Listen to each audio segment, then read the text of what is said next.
Hello guys, வணக்கம் and welcome back to சிறப்பு media 2.0. நான் உங்கள் உதய். இந்த வீடியோவில் நம்ம எதை பற்றி பார்க்க போகிறோம் அப்படின்னு பார்த்தீங்கன்னா, பிக் பாஸ் சீசன் 9 மூன்றாவது வாரத்துக்கான 4வது நாளுக்கான காலை நேர ஓட்டிங் முடிவுகளை தான் இந்த வீடியோவில் முழுசாக பார்க்க போகிறோம். ஸோ இந்த வீடியோக்கு போகிறதுக்கு முன்னாடி நம்மளோட சேனலை சப்ஸ்கிரைப் பண்ணாதவங்க சப்ஸ்கிரைப் பண்ணி வச்சுக்கோங்க. பக்கத்தில் ஒரு பெல் ஐக்கான் இருக்கும், அதையும் ப்ரெஸ் பண்ணி ஹாலில் போட்டுக்கோங்க. அப்போ தான் நாங்கள் அப்டேட் பண்ணுற ஒவ்வொரு உங்களுக்கு நோட்டிஃபிகேஷன் வந்து சேரும். அதை தாண்டி இந்த வீடியோ குறைஞ்சபட்சம் ஒரு 1000 லைக் என்ன எதிர்பார்க்குறோம். ஸோ லைக் போடுங்க, வீடியோ பாருங்கள். வாங்க இன்று வீடியோக்குள்ள வந்து போகலாம். நம்பர் 1 பொசிஷனில் the one and only Viana அவர்கள் தான் வந்து இருந்துட்டுருக்காங்க. அவங்க வாங்கிய ஓட்டுங்களோட எண்ணிக்கை அப்படின்னு சொல்லி பார்க்கும்பொழுது 1,06,865 ஓட்டுகளாகும். அண்ட் பர்சன்டேஜ் வைஸ் அப்படின்னு சொல்லி பார்க்கும்பொழுது 32.35% வந்து இருந்துட்டுருக்காங்க வியானா அவர்கள். ஸோ இவங்களை பொறுத்த வரலையும் டே பை டே அவங்களுக்கு வாக்குகள் மட்டும் இல்லை, பர்சன்டேஜும் வந்து பார்த்திங்கன்னா அட்டகாசமாக இன்க்ரீஸ் ஆகி போயிட்டே வந்து இருந்துகிட்ருக்கு. குறிப்பாக சொல்லணும் அப்படின்னு பார்த்திங்கன்னா 32% அப்படிங்கிறது வந்து ஒரு ஹையஸ்ட் ஓட்டிங் கவுண்ட் அப்படின்னு வந்து சொல்லலாம். அதுக்கடுத்த செகண்ட் பொசிஷனில் பிரவீன்ராஜ் அவர்கள் வந்து இருக்காங்க. அவங்க வாங்கிய ஓட்டுங்களோட எண்ணிக்கை அப்படின்னு சொல்லி பார்க்கும்பொழுது கிட்டத்தட்ட 43,742 ஓட்டுகளாகும். அண்ட் பர்சன்டேஜ் வைஸ் அப்படின்னு சொல்லி பார்க்கும்பொழுது 13.24% இருந்துகிட்ருக்காங்க பிரவீன்ராஜ் அவர்கள். ஸோ பிரவீன்ராஜ் அவர்களை பற்றி நம்ம சொல்கிறதுக்கு ஒன்றுமே இல்லை. எதுவுமே வீட்டில் எதுவும் பெருசாக வந்து பண்ணுற மாதிரி இல்லை. நேத்திக்கு வந்து ஒரு கேவலமான ஒரு கேம் வந்து விளையாடினாங்க பிரவீனும் அதுக்கப்புறம் கெமி அவர்களும். கிச்சன் சாமான்லாம் எடுக்காதீங்க, லைட்டரை வைங்க அப்படின்னு சொல்லி இது பார்க்குறதுக்கே கேவலமாக வந்துருந்தது. மூன்றாவது பொசிஷனில் சுபிக்ஷா அவர்கள் வந்து இருக்காங்க. அவங்க வாங்கிய ஓட்டுங்களோட எண்ணிக்கை அப்படின்னு சொல்லி பார்க்கும்பொழுது 39,480 ஓட்டுகளாகும். அண்ட் பர்சன்டேஜ் வைஸ் அப்படின்னு சொல்லி பார்க்கும்பொழுது 11.95% வந்து இருந்துகிட்ருக்காங்க சுபிக்ஷா அவர்கள். சுபிக்ஷா தன்னுடைய கேமை வந்து கரெக்டாக தான் வந்து விளையாடிட்டுருக்காங்க. பட் சம்டைம்ஸ் வந்து பார்த்திங்க அப்படின்னா அது நெகட்டிவாக போர்ட்ரைல் ஆகுது. பட் இருந்தாலும் கூட அவங்களுக்கும் ஒரு ஆட்டிடியூட் இருக்குது, அவங்களுக்கும் ஒரு நெகட்டிவிட்டியான பேசிக்கட்டு வந்து பார்த்திங்க அப்படின்னா இருக்குது. ஸோ அது சம்டைம்ஸ் அப்பப்போ வெளியே வந்துட்டு போதும் அப்படிங்கிற மாதிரி வந்து தோணுது. அதுக்கடுத்த 4th பொசிஷனில் கலையரசன் அவர்கள் வந்து இருந்துகிட்ருக்காங்க. அவங்க வாங்கிய ஓட்டுங்களோட எண்ணிக்கை அப்படின்னு சொல்லி பார்க்கும்பொழுது 36,070 ஓட்டுகளாகும். அண்ட் பர்சன்டேஜ் வைஸ் அப்படின்னு சொல்லி பார்க்கும்பொழுது 10.92% இருந்துகிட்ருக்காங்க கலையரசன் அவர்கள். ஸோ இவர் வந்து நேற்றுக்கு ஒரு விஷயத்தை வந்து பண்ணியிருந்தது பார்க்கும்போதே வந்து பார்த்திங்கன்னா ரொம்ப ரொம்ப மோசமாக வந்து இருந்தது. யோ கலை, என்னையா இந்த மாதிரிலாம் பண்ணிகிட்ருக்க, உன் லெவலுக்கெல்லாம் நீ இந்த மாதிரி இறங்கி வந்து இப்படியெல்லாம் சம்பவம் பண்ணலாமா அப்படிங்கிற மாதிரி வந்து இருந்தது. ஏன்னா பெஞ்செல்லாம் தள்ளி ஒரு மாதிரி வந்து பார்த்திங்கன்னா பண்ணி விட்டாப்புல. ஸோ அதெல்லாம் பார்க்குறதுக்கு ரசிக்கும்படியாகவே இல்லை. 5வது பொசிஷனில் துஷார் அவர்கள் வந்து இருக்காரு. அவர் வாங்கிய ஓட்டுங்களோட எண்ணிக்கை அப்படின்னு சொல்லி பார்க்கும்பொழுது 34,151 ஓட்டுகளாகும். அண்ட் பர்சன்டேஜ் வைஸ் அப்படின்னு சொல்லி பார்க்கும்பொழுது 10.34% வந்து இருந்துட்டுருக்காரு துஷார் அவர்கள். இந்த தற்கூரி பையன் இன்னுமே திருந்தலை அப்படின்னு தான் வந்து சொல்லி ஆகணும். ஏன்னா வீட்டுக்குள்ளே அவ்வளோ பெரிய சண்டைகள் வந்து நடந்துகிட்ருக்கு, அவ்வளோ பெரிய பிரச்சனைகள் வந்து போயிட்டுருக்கு. சும்மா இருந்த கலை கூட வந்து ஸ்கோர் பண்ணிகிட்ருக்கான். ஆனால் துஷார் வந்து பார்த்திங்க அப்படின்னா போய் மறுபடியும் கடலை போட்டுட்ருக்கான். யோ உனக்கு எத்தனை தடவையாக நாங்களும் சான்ஸ் கொடுக்குறது, உனக்கு எத்தனை தடவையாக சொல்கிறது அப்படின்ற மாதிரி வந்து இருந்துகிட்ருக்கு. 6வது பொசிஷனில் ரம்யா அவர்கள் இருந்திருக்காங்க. அவங்க வாங்கிய ஓட்டுங்களோட எண்ணிக்கை அப்படின்னு சொல்லி பார்க்கும்பொழுது 25,265 ஓட்டுகளாகும். அண்ட் பர்சன்டேஜ் வைஸ் அப்படின்னு சொல்லி பார்க்கும்பொழுது 7.65% வந்து இருந்துகிட்ருக்காங்க ரம்யா ஜோ அவர்கள். ஸோ ரம்யா ஜோ ஒரு நேற்றுக்கு வந்து ஒரு தரமான கேம் வந்து ப்ளே பண்ணாங்க அப்படின்னு வந்து சொல்லலாம். அது வந்து ஒரு சூட்சமம் அப்படின்னு கூட வந்து சொல்லலாம். பட் இருந்தாலும் ரம்யா கிட்டேருந்து நாங்கள் இதை வந்து எதிர்பார்க்கல. ஏன்னா ஒரு பொண்ணை போட்டு எல்லாருமே வந்து குத்திட்டு இருக்காங்க. குத்திட்டு இருக்கும்போது இவங்க ஒரு டர்ட்டி கேம் வந்து விளையாடுறாங்க, நம்ப வச்சு கழுத்து இருக்கிற மாதிரி. 7வது பொசிஷனில் அரோரா சிங்க்லர் வந்து இருந்துட்டுருக்காங்க. அவங்க வாங்கிய ஓட்டுங்களோட எண்ணிக்கை அப்படின்னு சொல்லி பார்க்கும்பொழுது 22,733 ஓட்டுகளாகும். அண்ட் பர்சன்டேஜ் வைஸ் அப்படின்னு சொல்லி பார்க்கும்பொழுது 6.88% இருந்துட்டுருக்காங்க அரோரா சிங்க்லர் அவர்கள். ஸோ நான் முன்ன சொன்னது தான், துஷாருக்கு என்ன சொன்னோம் அதே விஷயம் தான் இவங்களுக்கும் வந்து சொல்லிகிட்ருக்கேன்.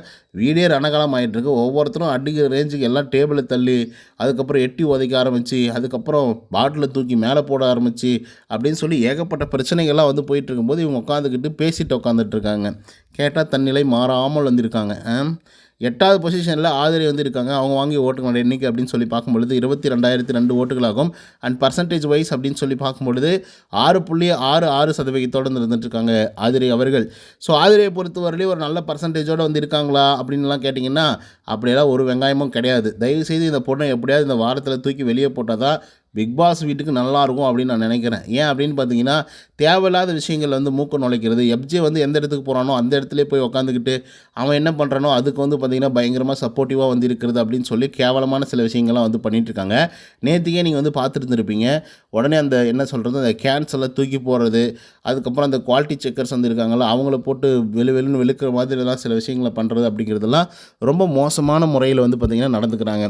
ரீசன் நல்லா புரிஞ்சுக்கோங்க. பிக் பாஸ் அப்படின்றது வந்து என்ன அப்படின்னு பார்த்தீங்கன்னா, இது ரெப்ரசன்ட்டு நிறைய மக்களுடைய வாழ்வியலை வந்து தழுவி தான் இந்த ஷோவே நடக்குது அப்படின்றதெல்லாம் ஒரு பக்கம் வந்து இருந்தாலும், கடுமையான சூழல்கள் வந்தாலும், கடுமையான பிரச்சனைகள் வந்தாலும், நீங்கள் உங்களுடைய நிலைகள் மாறாமல் இருக்கீங்களா? அப்படிங்கிறது தான் வந்து விஷயமே. நீங்கள் என்னமோ வந்து வேணுத்துக்குன்னே வந்து பண்ணுற மாதிரி வந்து இருந்துகிட்ருக்கு. ஏங்க நான் என்ன சொல்கிறேன், குவாலிட்டி செக்கர்ஸ் தப்பு பண்ணுறாங்க. அவங்க வந்து இந்த மாதிரி மிஸ்டேக் பண்ணுறாங்க, டீல் பேசியிருக்காங்க, உனக்கு வந்து நான் எல்லாத்தையும் பண்ணி கொடுக்குறேன் அப்படின்னு சொல்லிட்டு உங்களெல்லாம் ரிஜெக்ட் பண்ணுறாங்க அப்படின்னா, அதுக்கான காரணங்களை கேளுங்க. அந்த காரணத்தை வந்து எடுத்துக்கிட்டு அது எங்கே போய் சப்மிட் பண்ணணுமோ அந்த இடத்துல போய் கொண்டு போய் சேருங்க. அதை விட்டுட்டு இவங்க என்னவோ ரியாக்ட் பண்ணுறான் அப்படிங்கிற பேரில் வந்து ஓவர் ரியாக்ட் பண்ணுறீங்க. அதெல்லாம் பார்க்குறதுக்கே அப்பட்டமாக இருக்குது. இப்போ இது வந்து நேச்சுரலாக இருக்குதுன்னு வச்சுக்கோங்களேன். நேச்சுரலாகவே வந்து ஆதிரை வந்து கரெக்டாக பண்ணுறாங்க அப்படிங்கிற மாதிரி மக்களுக்கு தோன்ற மாதிரி இருந்துச்சு அப்படின்னா, அவங்களே உங்களுக்கு வந்து சப்போர்ட் பண்ணுவாங்க. ஆனால் நீங்கள் பண்ணுறதெல்லாம் ஆர்ட்டிஃபிஷியலாக இருக்குது. ஏதோ பண்ணணுமேன்றதால பண்ணுற மாதிரி இருந்துகிட்ருக்கு. இந்த கேமை வந்து வேறு எப்படி அணுக முடியும்? அவங்களே கூப்பிட்டு உங்களுக்கு என்ன வேணாலும், சட்டம் உங்கள் கையில் இருக்குது, நீங்கள் என்ன வேணாலும் பண்ணிக்கலாம், நீங்கள் என்ன வேணாலும் செய்யலாம் அப்படின்னு சொல்லி ஒரு டாஸ்க் வந்து பார்த்திங்க அப்படின்னா 2 பேருக்கு வந்து கொடுக்குறாங்க QCக்கு. ஸோ அப்படி இருக்கும்போது வந்து அவங்க அப்படி தான் செய்வாங்க, இறங்கி தான் செய்வாங்க. ஸோ அப்போ அதுக்கேற்ற மாதிரி வந்து நீங்கள் ரியாக்ட் பண்ணணுமே தவிர வன்முறையில் வந்து ஈடுபடக்கூடாது. பிரச்சனைகளை வந்து கிரியேட் பண்ணக்கூடாது. பிரச்சனைகளை சால்வ் பண்ணணும் தான் நினைக்கிறோம். இன்னும் கிளியராக சொல்லணும் அப்படின்னா QC யார்? பார்வதி, அதுக்கப்புறம் திவாகர். ஸோ அவங்கள வந்து அவங்களுடைய வேலையே இவங்க செய்ய விடல. சொல்லப்போனால் ஆரம்பத்துலேருந்தே வந்து பார்த்திங்க அப்படின்னா, அது ஏன் ரிஜெக்ட் பண்ணுறீங்க, இது ஏன் ரிஜெக்ட் பண்ணுறீங்க அப்படின்னு நீங்கள் கேட்குறதெல்லாம் ஓகே. அவங்களத ஏன் நீங்கள் செலக்ட் பண்ணீங்க, இவங்களத ஏன் இப்படி பண்ணீங்க, அப்படி பண்ணீங்க அப்படின்னு சொல்லி அங்கேயே நின்று கேள்வி கேட்டதுனால தான் இவ்வளோ பிரச்சனைகளும் சர்ச்சைகளும் வந்து ஏற்பட்டுச்சு. அதுக்காக கேட்கக்கூடாதா அப்படின்னு சொல்லிலாம் கேட்காதீங்க. கேட்கலாம், தப்பு கிடையாது. கேட்குற முறைகள் அப்படின்றது ஒன்று இருக்குது, ஓகேங்களா? கேட்குற முறை இருக்குது. ஸோ அந்த இடத்துல டீல் பேசிக்கலாம்னு சொல்லியிருக்காங்க. உங்களுக்கு சாதகமாக நீங்கள் பயன்படுத்திக்கலாம் அப்படின்னு சொல்லியிருக்காங்க. ஸோ அந்த மாதிரி இன்ட்ரெஸ்டிங்காக கேமை கொண்டு போகாமல், சும்மா ஏதோ நாங்கள் தான் நேர்மையாக இருக்கோம் அப்படின்னு சொல்லி கலவரம் பண்ணிகிட்ருக்காங்க. நல்லா உட்காந்து தின்னுக்கிட்டு, அந்த சோபா மேலே உட்காந்துக்கிட்டு தின்னுக்கிட்டு, பாரு வாங்க அப்படின்னு சொல்லி கூப்பிட்டா யார் தான் வருவா? நீங்கள் போவீங்களா? அவ்வளோ ஆட்டிடியூடோட அப்படியே நிம்மதியாக சோபா மேலே படுத்துக்கிட்டு, அதுவும் ஜோடியாக படுத்துக்கிட்டு நூடுல்ஸ் சாப்பிட்டுக்கிட்டு வாங்க பாரு அப்படின்னு சொல்லி கூப்பிட்டா, அதுவும் கூப்பிட்டு எதுக்குன்னு கேட்டாக்கா தண்ணி எடுத்துகிட்டு வரணும்னு சொன்னால் எல்லாருக்கும் தான் காண்டாகும். நீங்கள் சூப்பர் டீலக்ஸ் ஹவுஸில் இருக்கக்கூடிய ஆட்கள் தான். அப்போ உங்களுடைய ரோலை நீங்கள் எப்படி பண்ணணும்? எல்லா வேலைகளும் தண்ணி எடுத்துகிட்டு வந்து கொடுங்க, தண்ணி எடுத்து ஊற்றுங்க வாயில் அப்படின்னு சொல்கிறது. அப்புறம் பர்சனலாக அவங்க யூஸ் பண்ணக்கூடிய ட்ரெஸ் எல்லாம் கூட மடித்து வைங்க அப்படின்லாம் வந்து சொல்கிறதெல்லாம் வந்து எனக்கு தெரிஞ்சது சரியில்லைப்பா. அது சில பேரால் செய்ய முடியும், சில பேரால் வந்து பார்த்திங்கன்னா செய்ய முடியாது, ஓகேங்களா? ஆதிரைக்கு தயவு செய்து எவிக்ட் பண்ணி வெளியே அனுப்புங்க. இல்லைன்னா இன்னும் கேவலமான முறையில் அசிங்கப்பட்டு அவமானப்பட்டு தான் அந்த பொண்ணு எவிக்ட் ஆகி வெளியே போகும் அப்படிங்கிற மாதிரி தான் வந்து இருக்குது. I am not supporting any one, but I am not supporting to Aadhirai, ஓகேங்களா? ஆதிரை எவிக்ட் ஆகி வெளியே போனால் தான் நல்லாயிருக்கும் அப்படின்றது தோணுது. தலை வலிக்குது அவங்களாம் கத்தி கத்தி. ஒரு பக்கம் விஜய் பார்வதினா, இன்னொரு பக்கம் ஆதிரை. ஓகே காய்ஸ், இதை பற்றின உங்களோட கருத்துக்கள் என்ன அப்படிங்கிறத கமெண்ட்ஸில் வந்து பதிவு பண்ணுங்கள். இந்த வீடியோ உங்களுக்கு வந்து பிடிச்சிருந்தால் லைக் அண்ட் சப்ஸ்கிரைப் பண்ண மறந்துடாதீங்க. இன்னொரு தகவல் சந்திக்கிறேன். until then bye from Uday. நன்றி, வணக்கம்.